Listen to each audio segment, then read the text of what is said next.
गुरुर्ब्रह्मा गुरुर्विष्णुर्गुरुर्देवो महेश्वरः गुरुसाक्षात् परब्रह्म तस्मै गुरवे नमः।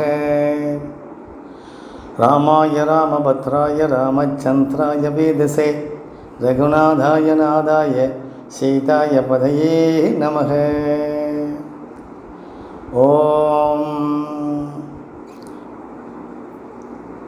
ஆண்டாள் அழகர் சேனல் நேயர்களுக்கு எனது மனமார்ந்த வணக்கங்கள். அடியேன் கிருஷ்ணமூர்த்தி. இன்று நான் குருவின் பெருமை அல்லது குருவின் அவசியம் என்ற தலைப்பின் கீழ் ஒரு சிறு உரையாற்ற நினைக்கிறேன். குரு என்பது எல்லோருக்கும் தெரியும். குரு கண்டிப்பாக வேணுமா அப்படின்னு ஒரு கேள்வி இருக்குது. உண்மையிலேயே குரு வேணும். குரு இல்லைன்னா எதை தெரியும்? இங்கேருந்து போயிட்டுருக்கோம், 4 ரோடு தண்ணி 5வது ரோடில் உள்ள ஒருத்தரை பார்க்க போனோம். அந்த ரோட்டில் அவர் வீடு எங்கே இருக்குதுன்னு நமக்கு தெரியாது. அப்போ என்ன செய்வோம்? யாராவது போகிறவங்களை கூப்பிட்டு இன்னார் வீடு எங்கே இருக்குது அப்படின்னு கேட்போம். அப்படி கேட்கும் பொழுது அவர் தான் நமக்கு குரு. அவர் சொல்கிறார், இன்ன இடத்துக்கு போகணும்னு சொல்கிறார். அவர் சொல்லலைன்னா நம்மளால் போக முடியுமா? அவர் இல்லைன்னா நம்மளால் அந்த வீட்டை அடைய முடியாது. ஆக குரு கண்டிப்பாக தேவை. இது சாதாரண விஷயம். இதுக்கு மட்டுமில்லை, ஆன்மீகத்தில் முன்னேற்றம் பெறுவதற்கு, மோட்சம் அடைவதற்கு, இன்னும் பல ரகசியங்களை தெரிந்து கொள்வதற்கு நமக்கு குரு ரொம்ப அவசியம். குரு இல்லாமல் எதுவும் நடக்காது. குரு அப்படிங்கிற வார்த்தைக்கே என்ன அர்த்தம் அப்படின்னு கேட்டால், கு ப்ளஸ் ரு குரு. கு அப்படின்னு சொன்னால் இருட்டு, ரு அப்படின்னு சொன்னால் ஒளி. இருட்டை விலக்கி ஒளியை கொண்டு வருவது குருவின் வேலை. நமக்கு நம்முடைய அறிவு இருண்டு கிடக்கிறது. இருண்டு கிடக்கும் அறிவை சொல்ல வேண்டிய நற்கருத்துக்களை சொல்லி இருளிலிருந்து ஒளி வரச் செய்வது குருவினுடைய வேலை. எனவே குரு என்பவர் கண்டிப்பாக நமக்கு அவசியம். சரி, குரு எப்படி இருப்பார்? குரு எப்படி இருப்பார்? தலையில் சடை, தாடி, உத்தராட்ச கோட்டை, இப்படியே நம்ம சினிமாவில் பார்த்துருக்கோம், ஓவியங்களில் பார்த்துருக்கோம். அதை வச்சுக்கிட்டு நம்ம அதையே சொல்லுவோம். அப்படி அல்ல. குரு எப்படியும் இருக்கலாம், அப்படியே இருக்கலாம், வேறு மாதிரியும் இருக்கலாம். பஞ்ச பரதேசிகள் மாதிரி சில பேர் அழைச்சிக்கிட்டு இருப்பாங்க. ஆனால் அவங்க பெரிய ஞானிகள் அப்படிங்கிற விஷயம் ரொம்ப பேருக்கு தெரியாது. பாரதியார் கூட குள்ளச்சாமிகள்னு ஒரு சாமிகளை பற்றி அடிக்கடி சொல்லுவார். அந்த குள்ளச்சாமிகள் சும்மா தெருவில் பிச்சைக்கார மாதிரி தான் ஓடிக்கிட்டு இருப்பார். ஆனால் அவர் பெரிய அறிவாளி, ஞானி அப்படிங்கிறத பாரதியார் புரிஞ்சுக்கிட்டார். அதே மாதிரி திருவண்ணாமலையில் சேஷாத்ரி சுவாமிகள் ஒரு சாமி வந்தார். அவர் பெரிய ஞானி. அவர் தொட்டதெல்லாம் பொண்ணுன்னு சொல்லுவாங்க. அவர் ஒரு கடையில் போய் எதையாவது தொட்டு தூக்கி எறிஞ்சாருன்னா அன்றைக்கி வியாபாரம் நல்லா நடக்கும். அப்பேற்பட்ட ஞானி. ஆனால் அவர் எப்படி இருப்பார் பார்க்குறதுக்கு? சாதாரண ஒரு கிழிஞ்ச வேஷ்டியை கட்டிக்கிட்டு குப்பம் மேடில் தான் பிறந்துக்கிட்டு இருப்பார். எந்த நேரமும் குப்பம் மேடில் பிறந்துக்கிட்டு இருப்பார். ரமண மகரிஷி இருந்த காலத்தில், சமகாலத்தில் இருந்தவர் சேஷாத்ரி சுவாமிகள். அவரெல்லாம் பார்க்கறதுக்கு போது இவர் குருன்னே நம்ம நினைக்க முடியாது. அந்த மாதிரி குருக்கள் எப்படி இருப்பாங்கன்னு சொல்ல முடியாது. குரு எப்படினாலும் இருப்பாங்க. நாம் தான் குருவை கண்டுபிடிக்கணும். சரி, குருவை கண்டுபிடிக்க நாம் தான் தேடி போகணுமா அப்படின்னா கண்டிப்பாக நாம் தான் தேடணும். ஆனால் தேடுனா கிடச்சிடுவாரா? அதுவும் நிச்சயமாக சொல்ல முடியாது. தேடணும்.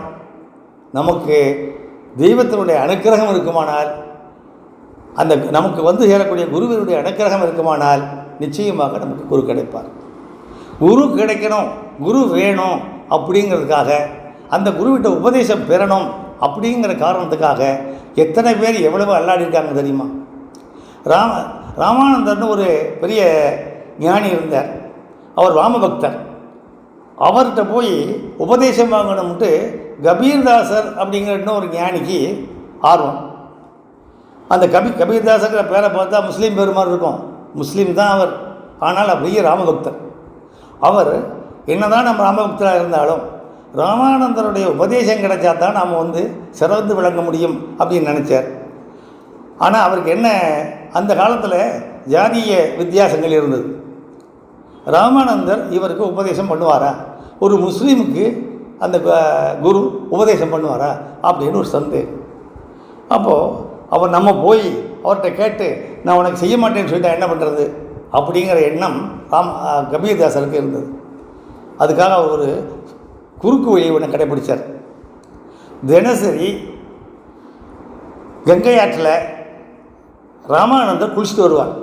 அவர் குளிச்சுட்டு வர்ற நேரத்தில் இவர் அந்த கங்கை ஆற்றினுடைய படிக்கரையில் இருட்டு நேரம், எப்படி ஒரு 4 மணி 4:30 மணிக்கு குளிப்பார். அவர் இருட்டு நேரம் யாருக்கும் கண் தெரியாது. அதனால் படித்தரையில் போய் படுத்துட்டார் கபீர்தாசர். ராமானந்தர் ஏறி வரக்கூடிய வழியில் படுத்துட்டார். அப்படி படுத்த உடனே ராமானந்தருக்கு தெரியலை. குளிச்சுட்டு வந்தார். மேலே ராமா ராமா ராமா ராமான்னு சொல்லிக்கிட்டே படியேறார். அப்போது தெரியாமல் கபீர்தாசரை மிதிச்சு விட்டார். ஐயோ யாரையோ மிதிச்சு விட்டேன், ராமா ராமா ராமா ராமா அப்படிங்கிறார். கபீர்தாசர் இருந்துச்சு கும்பிடுறார். என்னப்பாடு, நான் உங்கள்கிட்ட உபதேசம் வாங்கறதுக்காகத்தான் நான் வந்தேன். உங்கள் காலில் மிதிப்பட்டுட்டேன், நீங்கள் என்னை தொட்டுட்டீங்க, ராமா ராமான்னு சொல்லிட்டீங்க, அது எனக்கு உபதேசம். ஆகையினால இனிமேல் நீங்கள் தான் எனக்கு குரு அப்படின்னு சொல்லிட்டு அவர் போயிட்டே இருக்கார். அதுக்கப்புறம் அவர் அந்த ராமானந்தரையே குருவாக நினச்சி ராமநாமத்தையே சொல்லி சொல்லி கபீர்தாசர் பெரிய ஆளாக வந்துட்டார்.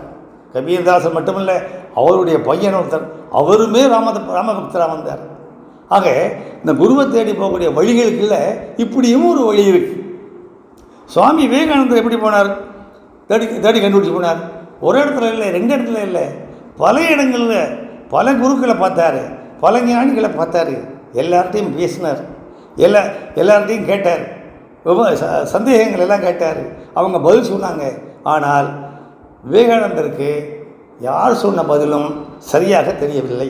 தனக்கு இவர்தான் ஏற்ற குரு என்று யாரையும் ஏற்றுக்கொள்ள முடியவில்லை. அப்படி இருக்கும்போது ஒரு நாள் யாரோ அவருக்கு தெரிஞ்ச ஆளுக்கு சொன்னாங்க, ராமகிருஷ்ணர்னு ஒரு ஞானி மகான் இருக்கார், அவர்கிட்ட போனால் உனக்கு உன் சந்தேகங்கள் தீரும், உனக்கு அவர் தான் சரியான ஏற்ற குருவாக இருப்பார் அப்படின்னு ஒரு ஆள் சொல்ல, உடனே ராமகிருஷ்ணர் தேடி போகிறார். ராமகிருஷ்ணர் தேடி விவேகானந்தர் போகிறார். அப்போ ராமகிருஷ்ணர் இவரை பார்த்துக்கிட்டு, வா வா வா நரேந்திரா, வா வா வா, உன்னை தான் தேடிக்கிட்டு இருந்தேன், இவ்வளவு நாளாக தேடிக்கிட்டு இருந்தேன், நீ எங்கே போயிருந்த அப்படின்னு கேட்டார். விவேகானந்தருக்கு அப்படியே அதிர்ச்சி ஆகிடுச்சு. இவர் எப்படி நமக்கு தெரியும், நம்மளை எப்படி அவருக்கு தெரியும், நம்மளை தேடிக்கிட்டு இருந்தேன்னு சொல்கிறாரு அப்படின்ட்டு. அப்போது ராமகிருஷ்ணர் சொல்கிறார், ஒன்றும் கவலைப்படாத, உன்னை எனக்கு நல்லாவே தெரியும், நீ என்னை பார்த்ததில்லை, நானும் உன்னை பார்த்ததில்லை, ஆனால் உன்னை எனக்கு நல்லா தெரியும், நீ யார், நீ எங்கே போகிற, என்ன காரணத்துக்காக நீ பிறந்த அப்படிங்கிற எல்லா விஷயமும் தெரியும். ஆகையினாலே நீ என்னை தாராளமாக குருவாக ஏற்றுக்கொள்ளலாம் அப்படின்னு சொல்கிறார். அவருக்கு அந்த இடத்துல விவேகானந்தருக்கு கொஞ்சம் நம்பிக்கை வருது. கொஞ்சம்தான் வந்தது, முழுமையாக வரல. அப்போ என்ன பண்ணார், சரி சாமி நான் போயிட்டு வரேன் அப்படின்ட்டு கிளம்பி போயிட்டார். போயிட்டு சில நாட்கள் கழித்து அவரால் இருக்க முடியல, திருப்பி ராமகிருஷ்ணரை பார்க்க வர்றார். அவர் ராமகிருஷ்ணன் ஏன் போனேன், ஏன் வரல, எந்த கேள்வி கேட்கல. பாப்பா, அவருடைய இயற்பெயர் சுவாமி விவேகானந்தருடைய இயற்பெயர் நரேந்திரன். அந்த நரேந்திரங்கிற பேரை வச்சு கூப்பிட்டுருக்கார். நரேந்திரா வா உட்கார் அப்படின்ட்டார். அவர் வருவார், இவர் பேசுகிறதெல்லாம் கேட்பார், அப்புறம் வீட்டுக்கு போயிடுவார். இப்படி சில நாட்கள் போனதுக்கப்புறம்தான் ஒரு நாள் விவேகானந்தர் கேட்குறார், சுவாமி எனக்கு தெய்வத்தை உங்களால் காட்ட முடியுமா? நான் எத்தனையோ பேர்கிட்ட கேட்டேன், தெய்வத்தை காட்ட முடியல அவங்களால் அப்படின்னார். ராமகிருஷ்ணர் அதெல்லாம் ஒன்றும் பிரச்சனை இல்லையே, உனக்கு இப்போவே காமிக்கிறேன், வேணுமா உனக்கு தெரியுமா, காட்டவா அப்படிங்கிறார். ஆமாம் எனக்கு வேணும், போ நான் அந்த ரூம்குள்ளே போ அப்படிங்கிறார். இவர் ரூம்குள்ளே போனால் போன அடுத்த நிமிஷம் காளி பிரசன்னமாகி விவேகானந்தருக்கு ஆசீர்வாதம் பண்ணுறான். அவர் எப்படியே பயந்து போயிடுறார். இது வரைக்கும் தெய்வத்தை நேராக பார்த்தது இல்லையா, பார்த்த உடனே பயந்து போயிடுறார். பயந்துட்டு அவன் திரும்பி வந்துடுறார். என்னப்பா பார்த்தியா? பார்த்தேன். சரி நீ என்னவோ கேள்வியெல்லாம் கேட்கணும்னு சொன்னியே, உன்னுடைய கஷ்டங்களை எல்லாம் சொல்லி அவர் தீர்க்கணும்னு சொன்னியே, கேட்டையாடுங்க? இல்லை கேட்கல. ஏன் தெய்வத்தை பார்த்ததுக்கு அப்புறம் ஏன் கேட்காம இருந்தேன் அப்படின்னா, தெய்வத்தை பார்த்தேன், தெய்வத்தை தான் பார்க்க முடிஞ்சதே ஒழிய வேறு எதுவும் கேட்கணுங்கிற எண்ணமே எனக்கு வரல அப்படின்னு சுவாமி விவேகானந்தர் சொல்லியிருக்கார். அப்போ தான் சொன்னாரான், அதுதான்ப்பா, அதுதான் தெய்வம். தெய்வத்தை பார்க்குற வரைக்கும் தான் நம்ம எல்லாம் ஆர்வங்களோடு இருப்போம். தெய்வத்தை பார்த்து முடிச்சாச்சுன்னா தெய்வத்தை தவிர வேறு எதையும் நினைக்க தோணாது அப்படின்னு சொன்னார். இன்னொரு நீ பார்க்குறியா, நீ போய் உன்னுடைய கோரிக்கையெல்லாம் கேட்குறியா, வீட்டில் கஷ்டமாக இருக்குன்னு சொன்னியே, அந்த கஷ்டத்தெல்லாம் தீர்க்க சொல்லி காளிகிட்ட கேளு அப்படிங்கிறார். அப்போ நோனோ வேண்டாம், எனக்கு வேண்டாம், நான் காளியை பார்த்ததே எனக்கு போதும், எனக்கு மற்றபடி காளிகிட்ட எதையும் கேட்க போகிறதில்லை அப்படின்னு வந்துடுறாரு. அதுக்கப்புறம் சுவாமி ராமகிருஷ்ணருக்கு சீடராக இருக்கார். அதுக்கப்புறம் சுவாமி விவேகானந்தர் எவ்வளோ தூரத்துக்கு பெரிய மனுஷனா பெரிய ஆளானதெல்லாம் நமக்கு தெரிஞ்ச கதை தான். அதாவது குருவை தேடி அவர் போய்கிட்டு இருந்தார் விவேகானந்தர். குருவை தேடி போன உடனே குரு அவரையும் கூப்பிட்டு நான் தான் அவனை குருன்ட்டார். அது மாதிரி குருவை தேடி போகணும். தேடினால் நிச்சயமாக நமக்கும் கிடைப்பார், குரு கிடைப்பார். குரு இல்லாமல் வாழ்க்கையில் வாழ்த்தர முடியாதா? எத்தனையோ பேர் வாழ்ந்துருக்காங்களே, வாழலாம். அது வாழ்க்கை இல்லை. சரியான வாழ்க்கை வாழ்வதாக இருந்தால் குருவை தேடணும், குருவை பார்க்கணும். அதுதான் குரு விஷயங்களில் மிக முக்கியமானது. சரி, அப்படி ஒரு குருவை பார்த்தாச்சு. அந்த குரு அதுக்கப்புறம் அந்த குருக்கிட்ட எப்படி நடந்துக்கணும், நம்பிக்கை எப்படி வேணும், குரு மேலே நம்பிக்கை. ஒரு சின்ன கதை.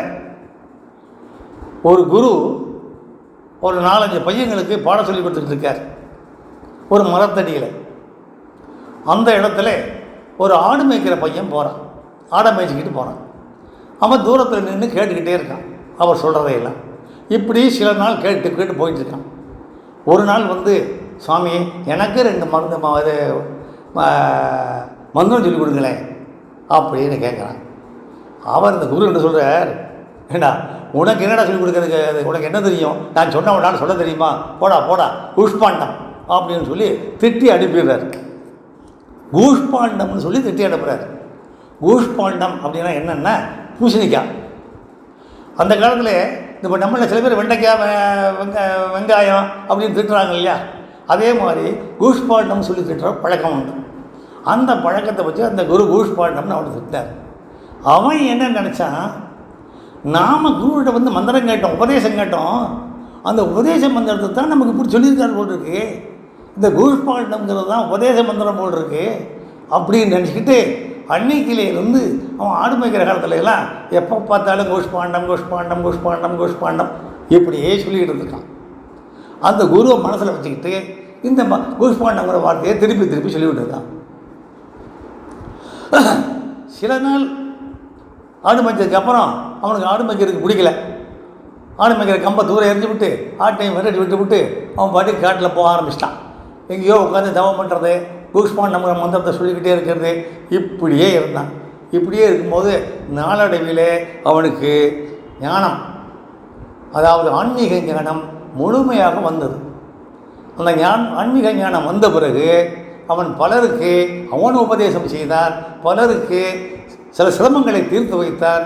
ஆக இந்த ஊர் உலகமெல்லாம் அவன் கூஷ்பாண்ட சாமியார் அப்படின்னு சொல்லி அவருக்கு பேராகி ரொம்ப பேராகி போச்சு. இப்படி பேரான உடனே நாட்டில் இருக்கிற ராஜா அவனுக்கு இந்த கால் விழுது, இப்படி ஒரு ஞானி இருக்கார் அப்படின்னு. அப்போது அந்த ஞானியை நம்ம பார்க்கணுமே அப்படின்னுட்டு தன்னுடைய அரண்மனையில் இருக்கிற ஒரு குரு இருப்பார் இல்லையா, அந்த குருவை அனுப்பிச்சி விட்டு நீங்கள் போய் அந்த கூஷ்பாண்ட சாமியார் வந்துட்டு இருக்கார், அவரை நீங்கள் வரவேற்று அரண்மனைக்கு கூட்டிகிட்டு வாங்க அப்படின்னு சொல்கிறார். உடனே அவர் என்ன செய்கிறாரு, பட்டாரங்களோட எல்லாத்தையும் கூட்டிக்கிட்டு கொட்டு மேளத்தோட வரவேற்கிறதுக்காக போகிறார். வாசலில் அந்த சாமியார் நிற்கிறாரு. இவர் போய் சாமி வாங்கன்னு காலில் விழுந்து நமஸ்காரம் பண்ண போகிறாரு இந்த குரு. அந்த நேரம் அந்த கூஷ்பாண்ட சாமியார் அவரை நிப்பாட்டி விட்டார். என்ன நீங்கள் கும்பிடக்கூடாது, நான் தான் உங்களை கும்பிடணுங்கிறார். என்ன சாமி, ஊர் உலகமெல்லாம் பெரிய ஞானின்னு உங்களை பேராயிருக்கு, ராஜா உங்களை பார்க்கணும்னு கூப்பிட்டுருக்காரு, நீங்கள் என்ன கூப்பிட்டு சொல்கிறீங்களேன்னு இந்த அரண்மனை குரு சொல்கிறார். உங்களுக்கு விஷயம் தெரியலையா, மருந்து தெரியல, நீங்கள் எனக்கு குருவே நீங்கள் தானே, நீங்கள் தானே எனக்கு உபதேசம் பண்ணீங்க, நீங்கள் தானே எனக்கு மந்திரம் சொன்னீங்கன்னு சொன்னான். அதான் அந்த இடத்துல கூஷ்பாண்டம் சொல்லி விரட்டி விட்டார் இல்லையா, அவர் தான் இப்போ அரண்மனையில் குருவாக இருக்கார். அதை பார்த்துவிட்டு அவன் அவரை வணங்க போகிறான். அவருக்கு இவனை தெரியல. உடனே அவர் காலில் விழுந்து, உன்னை நான் திட்டி அனுப்புறது தப்பு தான், நீ இவ்வளோ பெரிய மகானாக இருப்பேன், வா நினைக்கலையப்பா, சரி வா அப்படின்னு கூப்பிட்டு போகிறார்.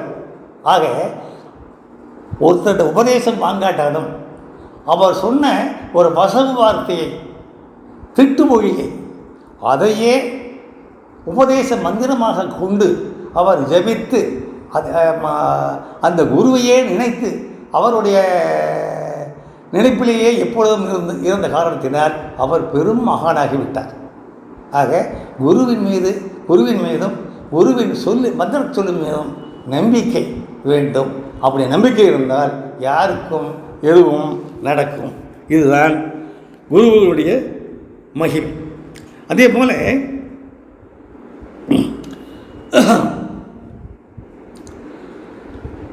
சில பேருக்கு குரு அவங்க இருப்பிடத்துக்கே தேடியும் போயிடுறாங்க. அது அவங்கெல்லாம் இறைவனுடைய முழு அருளையும் பெற்றவர்கள். அந்த காரணத்தினால தான் இவங்க எங்கே இருக்கான்னு தேடி கண்டுபிடிச்சி சில குருக்கள் போகிறாங்க. ஏன்னா அவங்களுக்கு தெரியும், எதிர்காலத்தை பற்றி தெரியும், 3 கணங்களை பற்றி தெரியும். இன்னாரே இப்படி என்னென்ன காரியங்கள் செய்ய போகிறாங்க, அவங்களுக்கு நாம் போய் உபதேசம் பண்ணி அவங்கள அறிவாளி ஆக்கணும் அப்படின்ட்டு நினைச்சி சில பேர் போகிறாங்க. அப்படி யாருக்கு போயிருக்காங்க அப்படின்னு கேட்டால், வால்மீகி இருந்தார் இல்லையா, ராமாயணத்தை எழுதிய முனிவர் வால்மீகி. அந்த வால்மீகி யார்? அவர் ஒரு வேடன், காட்டில் வேட்டையாடுவார். அங்கே போகிற வர ஜனங்கள்கிட்ட கொள்ளையடிப்பார், தேவைப்பட்டால் கொலையும் செய்வார். அந்த மாதிரியான ஒரு மோசமான வாழ்க்கையை வாழ்ந்து கொண்டு இருந்தார் வால்மீகி.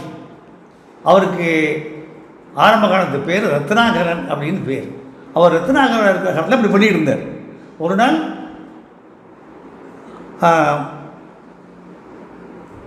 நாரதர் தேடி வந்து நாரதரை அவன் பிடிச்சிக்கிட்டு, சாமி உங்கள்கிட்ட காசெல்லாம் கொடுத்துட்டு போ அப்படின்னு கொள்ளையடிக்க பார்க்கலாம் ஆறு அந்த ரத்னாகரன். அப்போது நாரதர் சொல்கிறார், என்கிட்ட காசெல்லாம் ஒன்றும் இல்லை, எங்கிட்ட ஓரளவுக்கு ஞானம் தான் இருக்குது, அந்த ஞானத்தை தான் உனக்கு தரேன்னு சொன்னார். உன் ஞானம் யாருக்கு எனக்கு வேணும், என் முன்னாடி பிள்ளைகளுக்கு சோறு கொடுமா, உன் ஞானம் காசு இருந்தால் கொடு, இல்லைன்னா இப்போவே உன்னை வெட்டி போட்டுருவேன் அப்படின்னார். உடனே நாரதர் என்ன வெட்டி போட்டுருவியா, அது இருக்கட்டும், முன்னாடி பிள்ளைகளுக்கு சாப்பாடு போடுறதுக்காக காசு வேணும்னு சொன்னியே, நீ செய்யக்கூடிய தொழில் பாவம்னு தெரியாதான்னு கேட்டான். தெரியும் சாமி, எல்லோரும் சொல்ல தாங்கிக்கிறாங்க, பாவம் தான், எனக்கு என்ன பண்ணுறது அப்படின்னு இருக்கா. சரி, இந்த பாவத்தெல்லாம் நீ முழுமையாக அனுபவிப்பீல, கஷ்டம் தானே, நான் ஏன் முழுமையாக வைக்க போகிறேன், என் முன்னாடி பிள்ளைகிட்டே எங்கள் அப்பா அம்மா எல்லோருக்கும் என்ன சோறு போடுறாங்கல்ல, அப்போ அவங்களுக்கு தானே நான் பாவம் போகும், ஆளுக்கு கொஞ்சமாக தானே பகிர்ந்துக்க போகிறோம் அப்படின்னு அவன் சொன்னான். அவர் சொன்னார் நாரதர், ஏப்பா அதெல்லாம் ஒருத்தரும் பாவத்தை தனக்கு ஏற்றுக்க மாட்டாங்க, இல்லை எங்கள் அப்பா அம்மாலாம் என் பொண்டாட்டி பிள்ளைகிட்டலாம் எல்லோரும் என்னை ஏற்றுக்குவாங்க அப்படின்னு இப்போ சொல்ல, நீ போ, முதல்ல நான் இங்கேயே இருக்கேன், அப்படி நீ போய் உங்கள் வீட்டில் போய் அம்மா அப்பா பொண்டாட்டி பிள்ளை குட்டி அம்பிட்டு கேள், நான் உனக்கு தினசரி சோறு போடுறேனே, கொள்ளையடிச்சு கொண்டு வந்து இந்த பாவ காசில் சாப்பிட்றோமே, நமக்கெல்லாம் பாவம் வருமே அப்படிங்கும்போது அவங்க சொன்னாங்களா, நமக்கெல்லாம் பாவம் வருமா, எங்களுக்கு எதுக்கு வருது, உனக்கு தான் வரும், நீ தான் கொள்ளையடிக்கிற, உனக்கு தான் வரும், நீங்கள் சாப்பிட்றீங்க, நான் சாப்பிட்றோம்னா எங்களுக்கு சோறு போட வேண்டியது உன் கடமை, அப்பா அம்மா வீடு சோறு போடணும், பொண்டாட்டி பிள்ளை வீட்டுக்கு சோறு போடணும், அது உன்னுடைய கடமை. அப்படி இருக்கும் பொழுது எங்களுக்கு எப்படி பாவம் வரும், எங்களுக்கெல்லாம் எந்த பாவமும் வராது, நாங்கள் பாவத்தை ஏற்றுக்கவும் மாட்டோம் அப்படின்ட்டாங்க. அவன் அப்படியே அதிர்ச்சியாகி போயிட்டான். என்ன அந்த சாமி சொன்ன மாதிரி சரியாக இருக்கே அப்படின்னு. உடனே என்ன செய்கிறான், ஒரு 2 திருப்பி நாரதர்கிட்ட போகிறான். என் பொண்டாட்டி பிள்ளைகிட்டெல்லாம் இப்படி சொல்கிறாங்க, என்ன சாமி பண்ணுறதுன்னா, ஒன்றும் பண்ண முடியாது, நீ அவங்கள பற்றி கவலைப்படாத, அவங்க நீ சோறு போடுற வரைக்கும் தான் உனக்கு, சோறை போடலைன்னா அவங்க ஜோலியை பார்த்துட்டு போயிடுவாங்க. நீ என்ன பண்ணுறேன்னு கேட்டால், ஞானத்தை பெறுவதற்கான வழியை பாரு.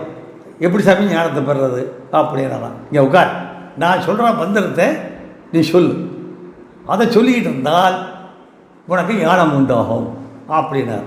என்ன சொல்லணும் மந்திரம் அப்படி, ராமா ராமா ராமா ராமா, அதை மட்டும் சொல், வேறு ஒன்றும் சொல்ல வேண்டாம். நீ வரல உட்காந்துட்டு அதை மட்டும் சொல்லிக்கிட்டே இரு, எந்த நேரத்தையும் எந்திரிக்காத, மழை தண்ணி வெயில் பசி தாகம் எதை பற்றியும் கவலைப்படாமல் சொல்லிக்கிட்டே இரு அப்படின்னு சொல்ல, சரி சாமி நான் அப்படியே சொல்கிறேன் அப்படின்னு போய் அந்த ரத்னாகரன் என்ற வேடன் பின்ன இப்பொழுது வால்மீகி வரப்போகிறவர் அங்கே போய் உட்கார்றார். அங்கே போய் உட்காந்து ராமநாமத்தை சொல்லிக்கிட்டே இருக்கார். எவ்வளவு நாள்? ஆண்டு கணக்காக சொல்லிக்கிட்டு இருக்கார். மழை பெய்யுது, தண்ணி வெயில் அடிக்குது, கவலை இல்லை. சாப்பாடு இல்லையேன்னு கவலைப்படலை, தண்ணி குடிக்கலையேன்னு கவலைப்படலை. நாளாக நாளாக என்னாச்சுன்னா புற்று ஏறி அடித்தவன் உடம்புலலாம். அந்த புற்று ஏறி புற்றே மூடிடுச்சு. அப்புறம் யாரோ வந்தாங்க போனாங்க, புற்றை உடைச்சாங்க, அவரை ஞானியும் தெரிஞ்சுக்கிட்டாங்க. அதுக்கப்புறம் பிரம்மா அவரை பார்த்தாரு, கதையை சொன்னார், ராமாயணத்தை எழுத சொன்னார். அதுக்கப்புறம் ராமாயணம் எழுதினார், வால்மீகின்னு பேர் வாங்கினார். பெரிய ஞானி, பெரிய தவசின்னு பேர் வாங்கிட்டார் வால்மீகி. அந்த வால்மீகியை தேடி வந்து தான் குரு அடைஞ்சிருக்கா. அதுதான் நமக்கு முக்கியம். அதே மாதிரி நாமும் நம்ம தேட்டோம்னா வேலை வெட்டியில் விட்டுட்டு போகணுமா? அவர் மாதிரி வால்மீகி மாதிரி பொண்டாட்டி வீட்டில் தூக்கி போகணுமா அப்படின்னா அப்படிலாம் வேண்டியதில்லை.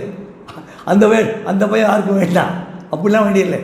நாம் செய்கிற வேலைகளை செஞ்சுக்கிட்டே இருக்கணும், செய்கிற கடமைகளை செஞ்சுக்கிட்டே இருக்கணும். அதோடு குருவை நாடி செல்ல வேண்டும், குருவை நாடி படிக்க வேண்டும், குருவை நாடி செல்ல வேண்டும்.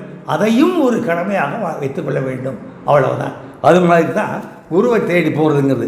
குருவை தேடினா சன்னியாசம் வாங்கிட்டு போகணுங்கிற அவசியம்லாம் எதுவும் கிடையாது. அப்புறம் அந்த குருவை பார்த்தாச்சு, குருவை கண்டுபிடிச்சாச்சு, குருவோட உபதேசம் வாங்கியாச்சு, நமக்கு ஞானமும் ஓரளவுக்கு வந்துருச்சு. அப்படின்னா அதுக்கப்புறம் என்ன செய்யணும்?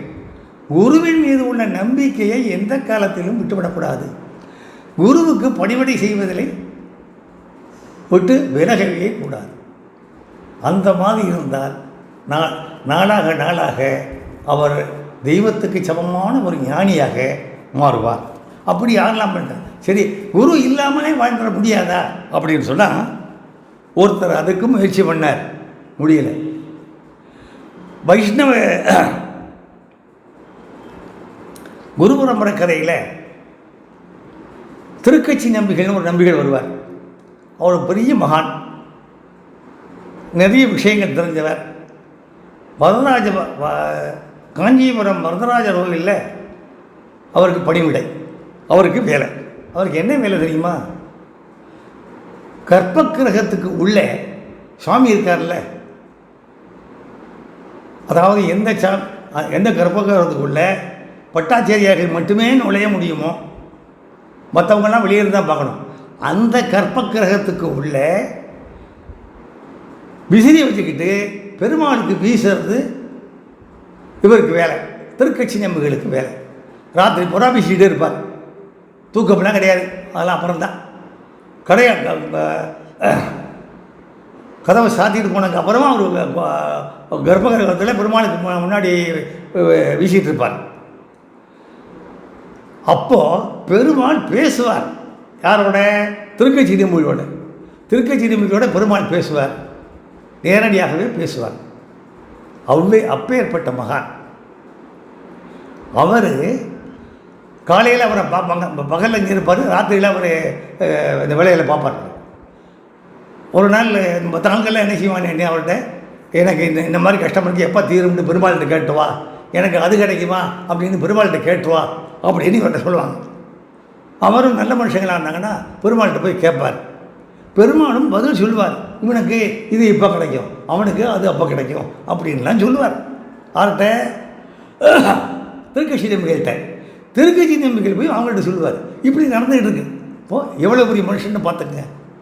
அவருடைய மேன்மையை நம்ம ஒரு அளவிட்டு சொல்ல முடியுமா? நம்ம யாரையாவது கேள்விப்பட்டிருக்கோமா? கோயிலில் இருக்கிற அர்ச்சாவதார மூர்த்தியாகிய சிலை பேசுமா? இவர்கிட்ட பேசியிருக்கு.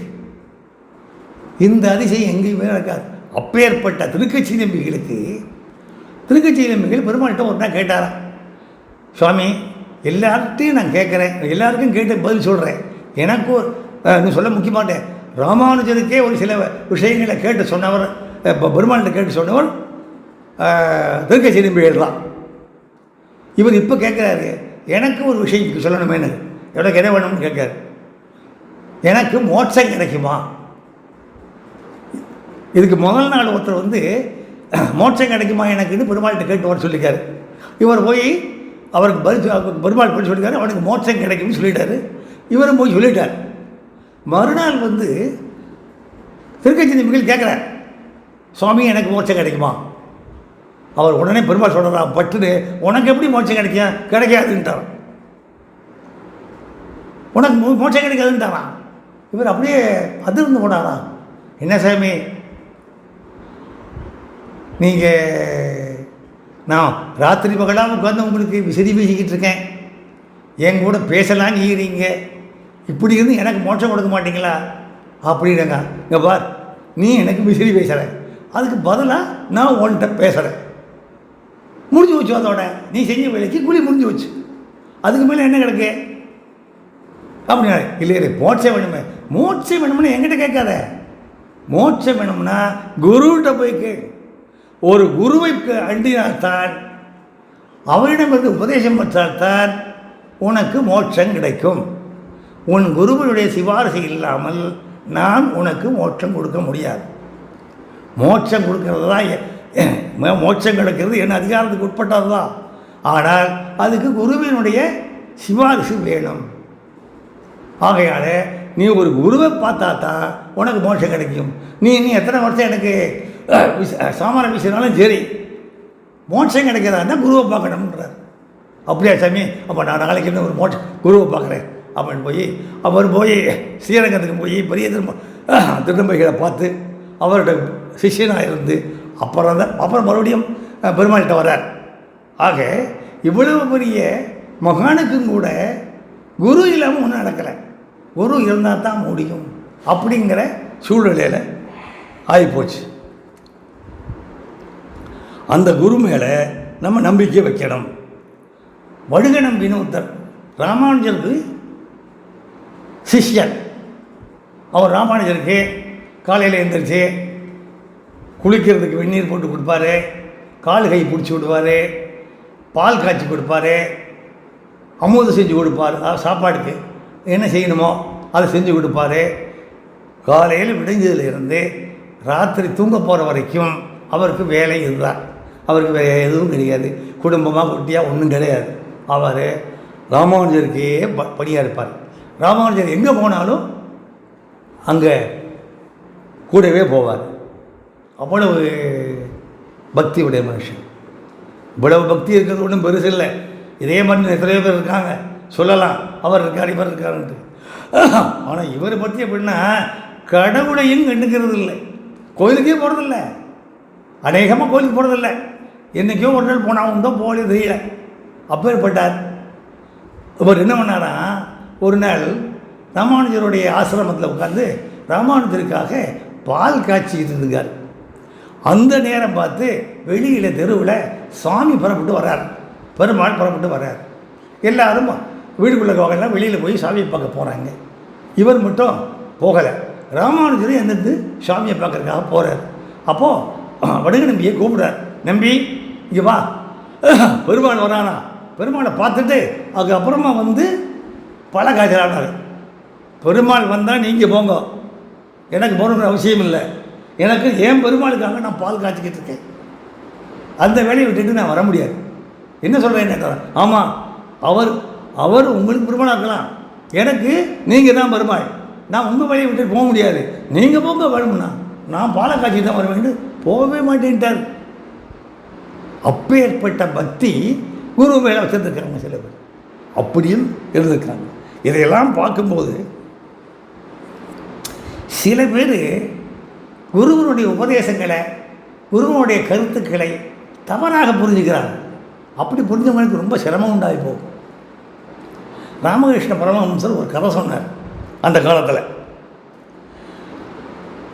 அவருடைய சிஷ்யர்கள்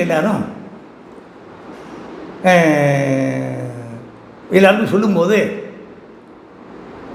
ஆன்மா என்பது எல்லா நிலையிலும் எல்லா ஆன்மாக்களும் ஒன்று தான்.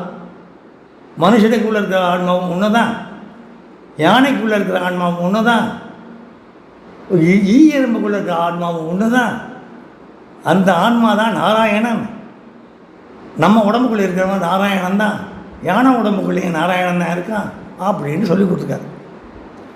அது சொல்லி கொடுத்து கொஞ்ச நாள் கழித்து சிஷ்யர்கள் எல்லாம் சேர்ந்து என்ன பண்ணாங்கன்னு கேட்டால், ஆசிரமத்துக்கு விறகு வேணுங்கிறதுக்காக விறகு பறக்கிறதுக்காக காட்டுக்குள்ளே போயிருக்காங்க. அப்போ காட்டுக்குள்ளே போய் பறக்க எடுக்கும்போது 5-6 பேர் போயிருக்காங்க.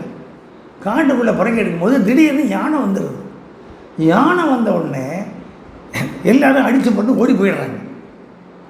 அப்போது அதில் ஒருத்தன் மட்டும் போகாமல் நிற்கிறான். அவனை கூப்பிட்றான், ஏன் வாடா, நீ ஏன்டா அங்கே நின்றுக்கிட்டு இருக்க அப்படின்னு கூப்பிட்றான். நீ ஏன் பாட்டி யானையை கண்டு பயந்து போகிற? யானைக்குள்ளே இருக்கிறது யார்? நாராயணன் தானே. எனக்குள்ளே இருக்கிறது யார்? நாராயணன் தானே. நாராயணன் கொள்வானா? ரொம்ப குருநாதர் சொல்லிக் கொடுக்கலையா? நீ ஏன்டா ஓட்டையை பயந்துன்னா? அது சரி, நீ இருப்பா, நாங்கள் போகிறோம். அவங்க ஓடி போயிட்டாங்க. இவன் கொஞ்ச நேரம் கழிச்சு சொன்னேன், யானை வந்தது, தும்பிக்கையால் ஒரு சுழட்டு சொல்லி தூக்கி எரிஞ்சுது. அந்த பக்கத்தில் போய் விழுந்தான். கையில் காயம். அதோட ஆசிரமத்துக்கு போய் சேர்ந்தான். அப்போ குருநாதர் கூப்பிட்டு கேட்காரு, எப்பா அவங்கெல்லாம் வந்தாங்கல்ல, உன்னை கூப்பிட்டாங்கல்ல, நீயும் வந்துட வேண்டியதானே, ஏன் வராமல் வந்த அப்படின்னு கேட்பார். சாமி, நீங்கள் தானே யானையும் ஒன்று. அந்த யானை மேலே ஒரு ஆள் இருந்திருக்கான். அது காட்டில் இருந்த யானையானாலும் நாட்டில் பழக்கப்பட்ட யானை தான். ஒரு மாவுத்தன் இருந்திருக்கான் அந்த யானையில். அந்த யானை மாவுத்தை போடான்னு கேட்டுறான். யானை மதம் முடிச்சு வந்துடா, நீ ஓடி போடாங்கிறான். கேட்காம தான் அவன் நின்று இருந்தான். அந்த யானையை நம்மளும் ஒன்று தானே. யானையில் இருக்கிறவர் நாராயணன் தானே. நாராயணன், நான் நாராயணன். அப்போ என்ன ஏன் யானை கொல்ல பகுதி இருந்தேன், நீங்கள் ஏன்னு சொல்லி கொடுத்திய அப்படின்னாரான். அப்போ தலையாட்சி கேட்டாரான் குரு, எப்பா யானை நாராயணன் உண்மைதான். யானை மேலே ஒருத்த உட்கார்ந்தான்ல, ஆமாம், மாவுத்தனாம, ஆமாம். அந்த மாவத்தை என்ன சொன்னான்? அவனும் ஓடி போன்னு சொன்னான். அவனும் நாராயணன் தானே. அவன் சொன்னது ஏன் கேட்கலன்னு கேட்டான். யானை நாராயணன் தான். யானை மகன் அந்த மாவத்தன் இருந்தானே, அவன் நாராயணன் தானே. அந்த நாராயணன் சொன்னதையும் கேட்கணுமா இல்லையா அப்படின்னு ஒன்று அப்படியே முடிச்சான். அதே மாதிரி தவறாக புரிந்து கொள்ளக்கூடாது. குரு சொல்வதை தவறாக புரிந்து கொள்ளக்கூடாது. எதுக்காக சொல்கிறாங்க? எல்லா உயிருக்குள்ளேயும் நாராயணன் இருக்கான் அப்படின்னு சொல்கிறதுக்கு என்ன காரணம் அப்படின்னு கேட்டால், யாரையும் அவமதிக்கக்கூடாது, யாரையும் சிரமப்படுத்தக்கூடாது, யாரையும் நம்மை போலவே நினைக்க வேண்டும். இதுதான் கருத்து. இதுக்காகத்தான் எல்லாருக்குள்ளேயும் இருக்கான்னு சொன்னது. அதுக்காக யானையோ புலியோ வரும்போது நாராயணன் தான் இருக்காது நம்ம ஓடாமல் இருந்தால் நம்ம கதி என்ன ஆகிறது முடியுமா? ஆக புரிஞ்சுக்கணும். ஆக உலகத்தில் முதலியாக நமக்கு என்ன தேவை அப்படின்னு கேட்டால், குரு நிச்சயமாக தேவை. குருவை தேடி நாம் போகணும். குருவை தேடி போகும்போது நமக்கு குரு கண்டிப்பாக கிடைப்பார். அப்பேற்பட்ட குரு சொன்ன உபதேசங்களை ஒன்று விடாமல் கடைப்பிடிக்கணும். குருவுக்கு பணிவிடை செய்கிறதில்ல குறை இருக்கப்படாது. குருவை தேடுவதில் செலுத்தக்கூடாது. அந்த மாதிரி வாழ்க்கை வாழ்ந்தால் எல்லோருடைய வாழ்க்கையும் ஆன்மீக முன்னேற்றம் அடைந்து மோட்சத்தை அடைவதுங்கிறது 2ஆம் பட்சம், அது இருக்கட்டும். இந்த ஆன்மீகத்தை முன்னேற்றம் அடைந்து லௌகீகத்தில்னா நம்முடைய குடும்ப வாழ்க்கையிலையும் எல்லா விதமான சகல சௌகரியங்களும் கிடைக்கும். கடவுள் எப்படி முக்கியமோ அதை போல குருவும் முக்கியம். இன்னும் சொல்ல போனால் குரு கடவுளை விட ஒரு பங்கு முக்கியம். ஏன் அப்படின்னு கேட்டால், குரு மாதா பிதா குரு தெய்வம் அப்படித்தானே சொல்லியிருக்கான். குருவுக்கு அப்புறம் தான் தெய்வத்தை சொல்கிறோம். மாதா பெற்றார், பிதா வளர்த்தார், பிதா குருவை காட்டினார், மாதா பிதாவை காட்டினார், பிதா குருவை காட்டினார், குரு கடவுளை காட்டுகிறார். எந்த கடவுளை நாம் அடைய வேண்டுமோ அந்த கடவுளை அடைவதற்கான வழியை குருவே காட்டுகிறார். ஆகையால் குருவே ஒருபடி மேல் என்று கூட சிலர் சொல்லுகிறார்கள். அது நியாயமாக இருக்கிறது. எனவே நாம் எந்த காலகட்டத்திலும் தெய்வத்தை மறக்கக்கூடாது. தெய்வத்தை அடைவதற்கு வழியை காட்டக்கூடிய குருவையும் பயக்கக்கூடாது. குருவையும் தெய்வத்தையும் பற்றி சொல்லிட்டான். மாதாவையும் பிதாவை பற்றி சொல்ல நினைக்காதீங்க. மாதா பிதாவை பார்க்கறது தான் நம்மளுக்கு முதல் கடமை. மாதாவையும் பிதாவையும் மிரட்டி விட்டு குருவிட்டு போய் சேரக்கூடாது. சேர்ந்தாலும் பிரயோஜனம் இல்லை. அப்படிப்பட்டவனுக்கு குரு கிடைக்கவும் மாட்டான், குரு உபதேசமும் பண்ண மாட்டான். மாதா பிதா தான் மிக முக்கியம். ஆனால் இந்த இடத்துல குருவை பற்றி பேசுகின்ற காரணத்தினாலே குரு முக்கியமானவர், அவர் தெய்வத்தை விடவும் கூட முக்கியமானவர் அப்படின்னு நம்ம சொல்கிறோமே வெளியே வேறு எந்த விதமான மாற்று கருத்துகளும் இல்லை. ஆகையால் குருவை இறைவன் நாம் எல்லோருக்கும் நல்ல குருவை அடைய வழிகாட்டுவாராக என்று சொல்லி இந்த சிறிய உரையை தலை கட்டுகிறேன். வணக்கம், நன்றி.